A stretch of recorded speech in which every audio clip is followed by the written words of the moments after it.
Je n'aurais jamais pensé raconter cette histoire, mais parfois, la vie prend des tournants si imprévisibles qu'il faut tout exprimer, ne serait-ce que pour essayer de comprendre soi-même.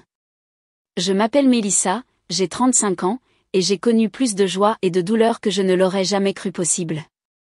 Le monde que je connaissais autrefois s'est effondré autour de moi, me laissant ramasser les morceaux et essayer de comprendre où tout a si terriblement mal tourné.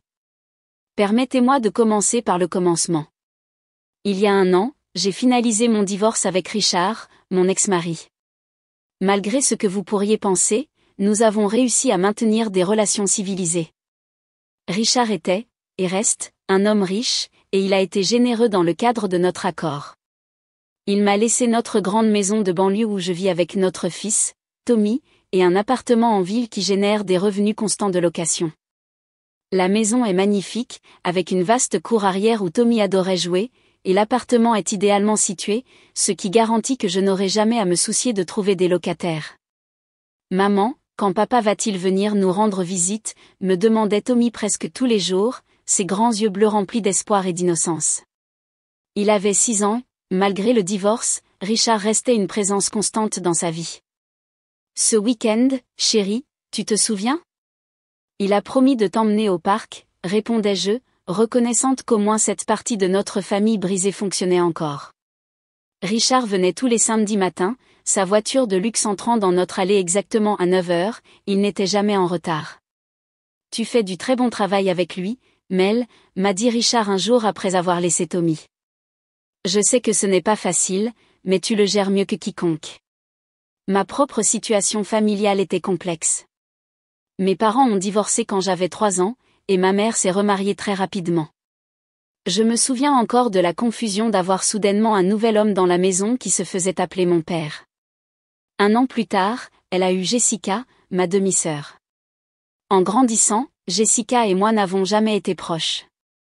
Nous avons entretenu ce que j'appellerais une relation polie et distante, des pères différents, des personnalités différentes, des vies différentes. Pourquoi toi et tante Jessica ne sortez jamais comme les autres sœurs, m'a demandé Tommy une fois innocemment pendant le dîner, en déplaçant avec sa fourchette les petits pois qu'il essayait d'éviter de manger. Je me souviens avoir fait une pause avant de répondre. Parfois, les sœurs sont simplement différentes, chérie, mais ce n'est pas grave.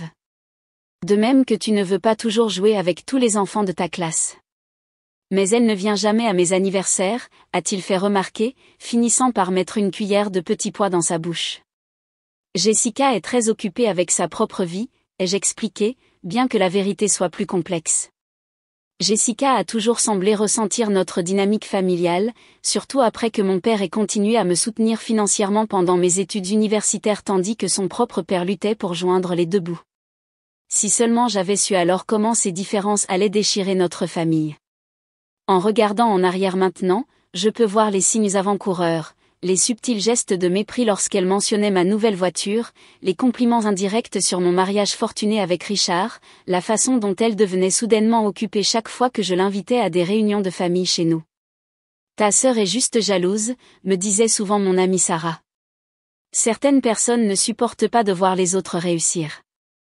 Je rejetais toujours de tels commentaires, me disant que la famille est la famille et qu'un jour, nous trouverions un moyen de combler le fossé entre nous. Comme j'étais naïve. Tout a changé lorsque ma grand-mère, la mère de mon père, est décédée. C'était une femme simple qui vivait dans une maison modeste à la périphérie de la ville, le genre d'endroit où les jardinières regorgent de géraniums et où la moustiquaire grince exactement comme il y a 30 ans. Les funérailles ont été petites mais dignes, comme elle l'aurait souhaité. Ce à quoi je ne m'attendais pas, c'est qu'elle me laisse tout dans son testament, la maison et toutes ses économies.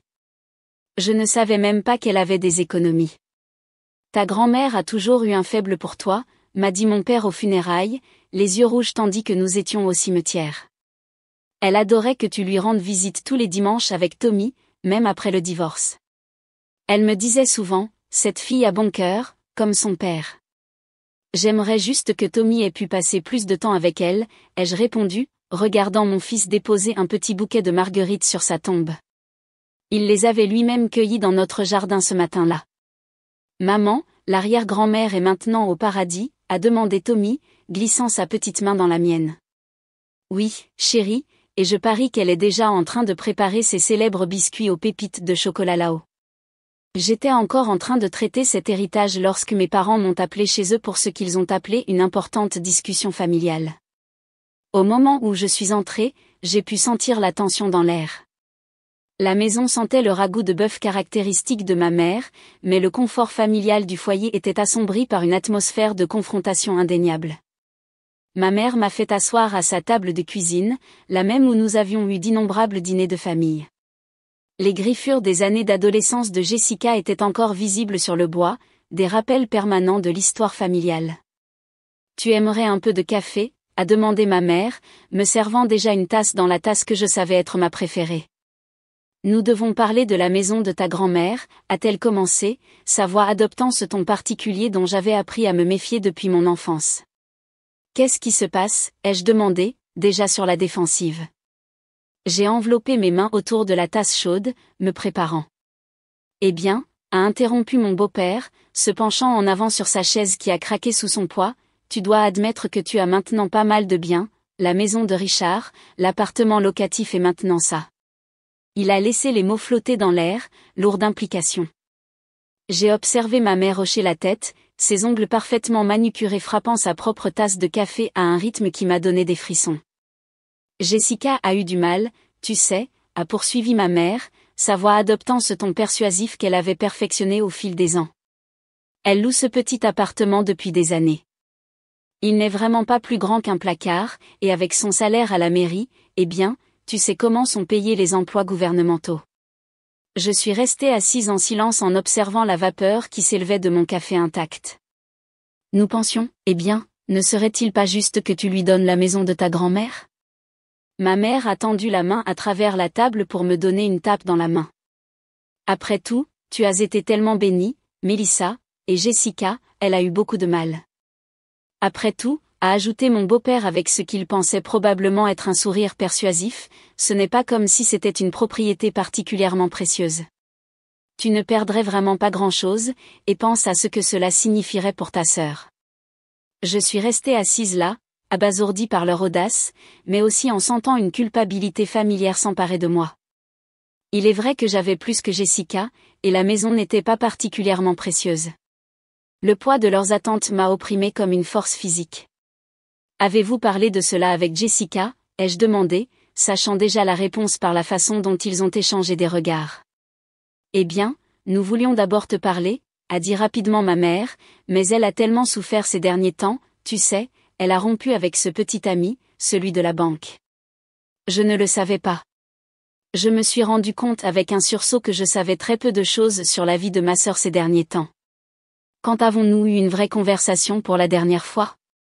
Noël, peut-être, et même alors, il ne s'agissait que de bavardage sur le temps et les plaintes de Jessica concernant son travail. Ce que mes parents ne savaient pas, c'est que la santé de Tommy se détériorait ces derniers temps. Les signes étaient subtils au début, des bleus inexplicables, une fatigue fréquente, une pâleur qu'aucune quantité de temps au soleil ne semblait guérir. Il était malade depuis sa naissance, mais les médecins avaient du mal à le diagnostiquer correctement.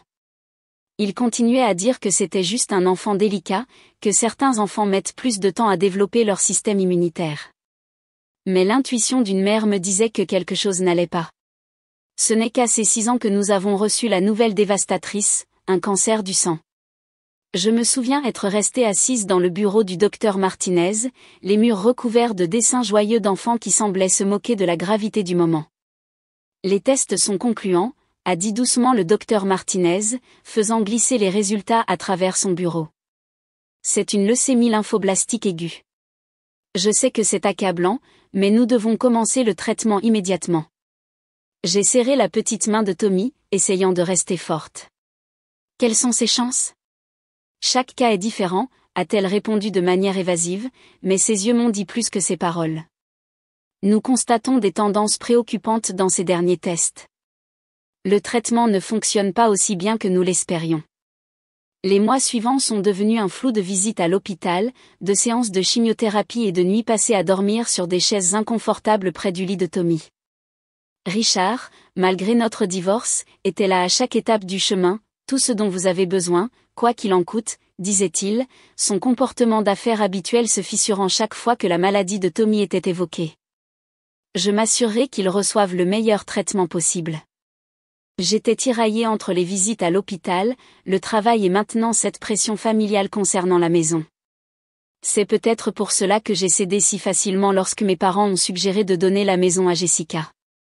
La décision semblait si insignifiante par rapport à voir mon fils se battre pour sa vie. Je lui ai remis les clés un après-midi entre les traitements de Tommy. Je transférerai les documents une fois que les choses se seront calmées avec le traitement de Tommy, lui ai-je dit, l'esprit déjà fixé sur le prochain rendez-vous chez le médecin. Oh, mon Dieu, merci, merci, a crié Jessica, me serrant dans ses bras pour la première fois depuis des années. Son parfum était accablant, me donnant légèrement la nausée. Je vais organiser la meilleure pendaison de crémaillère dans un mois. Tu viendras, n'est-ce pas? Et Tommy aussi, s'il se sent d'attaque. J'ai à peine enregistré son enthousiasme. Mon esprit était sur les derniers résultats des tests de Tommy, sur la façon dont son petit visage était devenu de plus en plus pâle, sur la façon dont il avait cessé de demander à aller au parc ou de jouer avec ses jouets préférés. Maman, m'a-t-il demandé un soir à l'hôpital, sa voix à peine un murmure, vais-je aller mieux? Bien sûr que oui, chérie, ai-je menti, lui caressant ses cheveux fins. Tu es l'enfant le plus courageux que je connaisse. Pendant un bref instant, il y a eu de l'espoir. Tommy semblait répondre au nouveau protocole de traitement. Son teint s'est amélioré, il a commencé à manger plus, il a même demandé à rejouer avec ses jouets. Les médecins étaient prudemment optimistes. Maman, pouvons-nous aller au parc ce week-end, m'a-t-il demandé un matin, et mon cœur s'est réjoui. C'était la première fois en des mois qu'il montrait de l'intérêt à sortir. Dès que tu seras suffisamment fort, chérie, ai-je promis. Nous irons au parc et nous donnerons à manger aux canards, comme nous le faisions. On peut aussi inviter papa? Bien sûr qu'on peut. Mais une semaine plus tard, tout s'est effondré. L'appel de l'hôpital est arrivé à 3 heures du matin, me réveillant d'un sommeil agité. Tommy avait été admis la veille avec une forte fièvre, mais les médecins m'avaient assuré que ce n'était qu'un petit contretemps.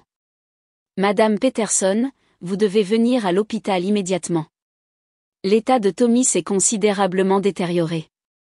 La voix de l'infirmière était professionnelle mais douce, activant toutes les alarmes dans ma tête. Je ne me souviens pas du trajet jusqu'à l'hôpital. Tout était un flou de lumière de rue et de routes glissantes à cause de la pluie. J'ai sauté 3 feux rouges, mais je m'en suis fichu. Tout ce à quoi je pouvais penser, c'était d'arriver auprès de mon fils. Lorsque je suis arrivée, il était déjà trop tard. Les médecins travaillaient déjà sur lui, mais j'ai pu voir sur leur visage qu'ils menaient une bataille perdue d'avance. Les heures suivantes ont été un cauchemar de termes médicaux, de mesures désespérées, finalement, d'un silence dévastateur. Je suis vraiment désolée, Madame Peterson.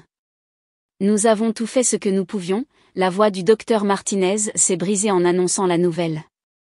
Son système était simplement trop faible pour continuer à se battre. Je suis restée assise près de son lit pendant des heures après, tenant sa petite main froide, incapable de comprendre que mon petit garçon beau et courageux était parti.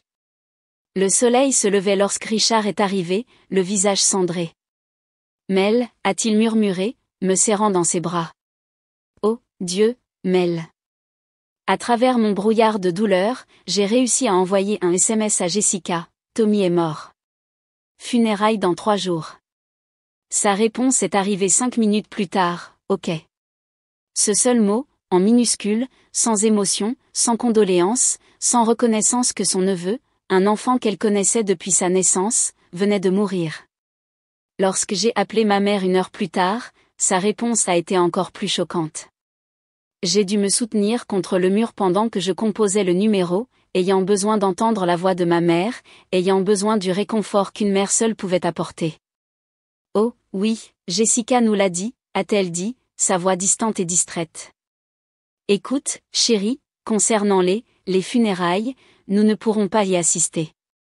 Nous avons d'autres engagements ce jour-là. D'autres engagements, ai-je répété, convaincu que je devais avoir mal entendu.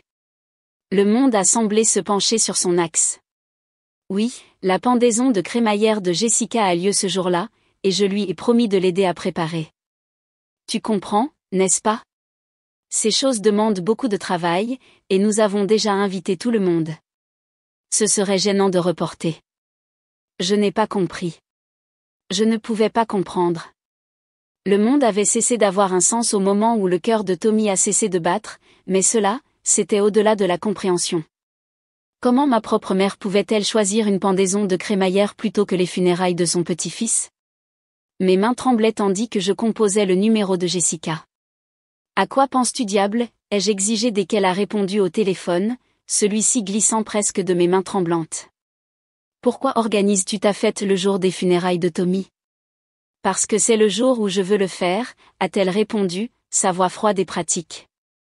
Je pouvais entendre de la musique en arrière-plan, le son de ses pas dans ce qui était censé être sa nouvelle maison. Je prévois ça depuis longtemps. Toutes les invitations ont été envoyées. Jessica, nous parlons des funérailles de mon fils, de ton neveu, de l'enfant qui te faisait des cartes d'anniversaire chaque année. Tu ne peux pas déplacer la fête? Pourquoi devrais-je le faire, a-t-elle lancé, et j'ai entendu quelque chose se casser en arrière-plan. Ce ne sont que des funérailles. De toute façon, il est mort. Il s'en fiche du moment où il sera enterré. Je suis vivante, et je veux célébrer ma nouvelle maison. Tu sais combien j'ai attendu ça? Le téléphone m'a glissé des mains engourdies, tombant au sol de la cuisine. À ce moment-là, quelque chose en moi s'est brisé, et quelque chose d'autre, quelque chose de plus dur et de plus froid, a pris sa place. J'ai pensé à toutes les fois où Jessica ne m'avait pas embrassée lorsque je pleurais pour la maladie de Tommy, à toutes les fois où elle avait promis d'être là pour moi. Est-ce que tout cela avait été une mise en scène? Les funérailles ont été un flou de vêtements noirs et de condoléances murmurées. Richard était à mes côtés, une présence constante, sa main serrant occasionnellement la mienne lorsque la douleur menaçait de me submerger. Ma mère et mon beau-père sont apparus pendant exactement 10 minutes, paraissant mal à l'aise avec leurs vêtements de fête sous leur manteau noir enfilé à la hâte. Nous ne pouvons pas rester longtemps, a murmuré ma mère, sans arriver à croiser mon regard. Jessica a besoin d'aide pour les préparatifs. Je les ai vus partir, ne ressentant plus qu'un espace froid et vide là où se trouvait autrefois mon cœur. Leur voiture n'était même pas sortie du parking que j'ai vu ma mère consulter son téléphone, probablement en coordonnant les détails de la fête avec Jessica. Tu as entendu parler de la fête de Jessica, m'a murmuré ma cousine Sarah pendant la réception. Elle a invité la moitié du village. Aucun de nous n'y va, bien sûr. Ce n'est pas bien. Nous lui avons tous dit, mais elle n'a pas voulu écouter. J'ai hoché la tête, un plan se formant déjà dans mon esprit. La maison de ma grand-mère était toujours légalement mienne. Jessica avait les clés, oui, mais pas l'acte de propriété, pas les papiers, pas le droit légal d'organiser quoi que ce soit là-bas. À 18h, lorsque j'ai su que la fête de Jessica serait en plein essor, j'ai fait 2 appels. Le premier était à la police, signalant une intrusion dans la maison de ma grand-mère. Ma voix était ferme tandis que je leur donnais l'adresse, expliquant que des gens utilisaient ma propriété sans autorisation. Le deuxième appel a été à mon avocat, confirmant que tous les documents de propriété étaient en règle. Tout est exactement comme il se doit, m'a-t-il assuré. La maison est toujours légalement à toi. Aucun transfert n'a été traité. Je suis arrivé juste au moment où la police est arrivée. La musique était à fond, une sorte de chanson pop sur la célébration et les bons moments, et à travers les fenêtres, je pouvais voir des gens danser, boire, rire. Jessica était au milieu de tout cela, vêtue d'une nouvelle robe, faisant office d'hôtesse dans une maison qui m'appartenait légalement. Les agents de police ont été professionnels et efficaces. Je leur ai montré les documents, ma main ferme tandis que je pointais l'acte de propriété avec mon nom clairement indiqué comme propriétaire. C'est ma propriété, leur ai-je dit, ma voix résonnant dans le silence soudain lorsque la musique s'est coupée. Ces personnes sont ici sans mon autorisation. Le chaos qui a suivi a été magnifique à voir. Le visage de Jessica est passé de la confusion à la fureur lorsque ses invités ont commencé à partir, ne voulant pas être impliqués dans un litige foncier avec la police présente. Son repas de fête soigneusement disposé a été abandonné sur les tables, ses décorations paraissant soudainement bon marché et de mauvais goût dans la réalité crue du moment. Mais elle m'a donné cette maison, a crié Jessica, le mascara coulant sur son visage tandis qu'elle me désignait du doigt. Dis-le, maman, dis-leur comment elle me l'a promis. Notre mère et notre beau-père ont tenté d'intervenir, mais sans documents légaux, leurs paroles n'ont rien signifié. Ils n'ont pu qu'observer la fête parfaite de Jessica s'effondrer autour d'elle. Montre-moi les papiers, ai-je dit calmement, debout au milieu de ce qui était censé être le moment de triomphe de Jessica. Montre-moi où je t'ai légalement transféré cette maison. Lorsque tous les autres sont partis, Jessica a explosé. Son visage était déformé par une rage que je n'avais jamais vue auparavant, tout prétexte d'affection fraternelle étant balayé. Gâtée, a-t-elle crié, renversant un vase de fleurs. De l'eau et des pétales se sont répandus sur le sol. Tu as toujours tout eu, un mari riche, une grande maison, la sympathie de tous. Je te hais. Je suis contente que ton mari t'ait quitté, et je suis contente que ton morveux soit mort. Les mots ont résonné dans la pièce soudainement silencieuse. J'ai regardé ma mère, attendant quelque chose, de l'horreur, de la surprise. Au lieu de cela, elle s'est déplacée pour se tenir aux côtés de Jessica, son visage dur de colère. Tu as toujours été égoïste, Mélissa, a-t-elle craché, toujours en pensant que tu es meilleure que les autres juste parce que tu t'es mariée riche, juste parce que tu as eu un enfant malade pour lequel tout le monde avait de la pitié. J'ai senti une froide clarté s'emparer de moi tandis que je les observais. Pendant des années, je les avais soutenus financièrement, 1500 $ par mois, sans faute, déposés sur leur compte. Des cadeaux de Noël, des cadeaux d'anniversaire, des colis surprises. Juste comme ça. La croisière que j'avais payée l'année dernière, la nouvelle rénovation de la cuisine de maman, les réparations de la voiture Mercedes de mon beau-père, tout cela pendant qu'il favorisait systématiquement Jessica, excusait son comportement, alimentait ses pires impulsions. Laissez-moi être très clair, ai-je dit, ma voix ferme et froide. À partir de maintenant, l'argent s'arrête, tout. Les dépôts mensuels, les cadeaux, les actes de générosité aléatoires auxquels vous vous êtes habitués. C'est fini. Le visage de ma mère a pâli. Tu n'oserais pas? Que je n'oserais pas? Vous avez choisi une pendaison de crémaillère plutôt que les funérailles de votre petit-fils.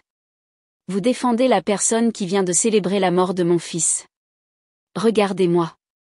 Mon beau-père a fait un pas en avant, son visage rouge maintenant. Mélissa, ne soyons pas précipités. Nous disons tous des choses que nous ne voulons pas dire quand nous sommes contrariés. Je dis chaque mot sérieusement, les jeux interrompus. Vous ne verrez plus un centime de moi, jamais. Sortez de ma maison, vous tous, et ne me contactez plus jamais. Tu ne peux pas nous faire ça, la voix de ma mère s'est brisée, la réalité de ce qu'elle perdait la frappant enfin. Nous sommes tes parents. Non, ai-je répondu. Les parents ne font pas ce que vous avez fait. Les parents ne choisissent pas une fête plutôt que les funérailles de leur petit-fils. Les parents ne défendent pas quelqu'un qui célèbre la mort d'un enfant. Vous êtes juste des personnes que je connaissais autrefois. Ce n'est pas fini, a menacé Jessica alors qu'il partait, mais je pouvais voir la peur dans ses yeux. Elle avait toujours eu confiance en nos parents, et maintenant je venais de couper sa principale source de revenus supplémentaires. Tu vas le regretter. Le lendemain, les réseaux sociaux ont explosé avec les publications de ma mère sur ma cruauté et les commentaires pleurnichards de Jessica sur le fait d'être sans abri. Mais ils ont commodément omis la partie concernant le choix de la fête plutôt que les funérailles de Tommy. Cependant, la vérité a rapidement émergé. Nos parents et amis savaient ce qui s'était réellement passé. Ils avaient été aux funérailles, vu les invitations à la fête, assisté au moment cruel de tout cela. Qui organise une fête le jour des funérailles de son neveu, a commenté publiquement ma cousine Sarah, et qui aide à préparer cette fête au lieu d'assister aux funérailles de son petit-fils. Honte à vous tous. La réaction a été rapide et impitoyable. Les publications pleurnichardes de Jessica sur la trahison fraternelle ont été accueillies par le dégoût et la condamnation. Lorsqu'une personne a divulgué les informations sur l'ampleur du soutien financier que j'avais fourni toutes ces années, les commentaires sont devenus encore plus mordants. Elle a été obligée de fermer ses comptes de réseaux sociaux tandis que les gens partageaient l'histoire de sa célébration insensible et du comportement complaisant de nos parents. Les mois ont passé. Je commençais à guérir, suivant des séances de thérapie hebdomadaires, apprenant à vivre avec le trou en forme de Tommy dans mon cœur. Ma thérapeute, le docteur Anderson, m'a aidé à surmonter les couches de douleur, non seulement pour Tommy, mais aussi pour la famille que je croyais avoir. Puis mes voisins ont appelé pour un acte de vandalisme dans la maison de ma grand-mère. Quelqu'un est en train de casser toutes les fenêtres, a signalé Madame Jenkins, sa voix tremblant. J'entends le verre se briser. Grâce aux caméras de sécurité que j'avais installées, une précaution qui semblait maintenant prédestinée, j'avais des images claires de Jessica brisant toutes les fenêtres de la maison. La vidéo la montrait méthodiquement à l'œuvre sur tout le bâtiment, son visage déformé par la haine tandis qu'elle lançait des pierres à travers chaque panneau. Je n'ai pas hésité à porter plainte. Lorsque ma mère m'a appelé pour me supplier de reconsidérer, je n'ai ressenti que de la froide satisfaction. Tu vas ruiner sa carrière, a-t-elle gémi au téléphone. Elle va perdre son emploi à la mairie. Pense à son avenir. Comme elle a pensé aux funérailles de Tommy, ai-je répondu, et j'ai raccroché. Jessica a été licenciée lorsque la vidéo est devenue virale.